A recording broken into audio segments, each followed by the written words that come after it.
आपल्याला माहिती आहे आपला बर्थडे म्हणजे आपला जन्मदिवस आपण साजरा करतो.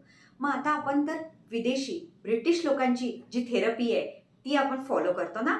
हॅपी बर्थडे म्हणतो. आता आपण असं म्हणतो का तुम्हाला जन्मदिवसाच्या हार्दिक हार्दिक शुभेच्छा? नाही, आपण तर इंग्लिश वापरतो. आपल्याला क्लबमध्ये जायचं असते, पार्टी करायची असते, ड्रिंक घ्यायची असते, केक कट करायचा असते आणि फूक मारायचं असते. आणि काही दिवसानंतर तो समोरचा व्यक्ती निगेटिव्हिटीमध्ये जातो, त्याला लॉस होतं, त्याचे नाते राहत नाही, कारण जबरदस्त कोणाची तरी नजर लागलेली आहे आणि दोष झालेला आहे. मग काय करायला पाहिजे? आपल्या भारतीय संस्कृतीमध्ये जेव्हा आपल्याला आपला बर्थडे असतो, म्हणजे आपल्या घरामध्ये बर्थडे असतो, जन्मदिवस असतो, तर आधीचे लोक घरामध्ये गायत्री यज्ञ करायचे.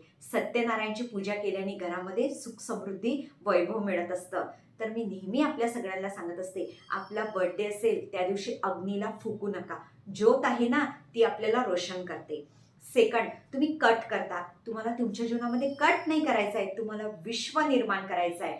ज्या दिवशी तुमचा जन्मदिवस आहे, तुमचा, तुमच्या मिस्टरचा, तुमच्या घरात कोणाचाही, तुमच्या फ्रेंड सर्कलमध्ये पण, आणि मी स्वतः पण बघते, तर तुम्ही त्या दिवशी तुमच्या घरी सत्यनारायणची कथा ठेवा, गायत्री यज्ञ करा. नाही निदान कोणत्या तरी मंदिरात तरी जा आणि त्या दिवशी असं एक काम करा की समोरच्याने तुम्हाला दुआ दिली पाहिजे. या प्रकारे आपल्याला आपला बर्थडे करायचा आहे.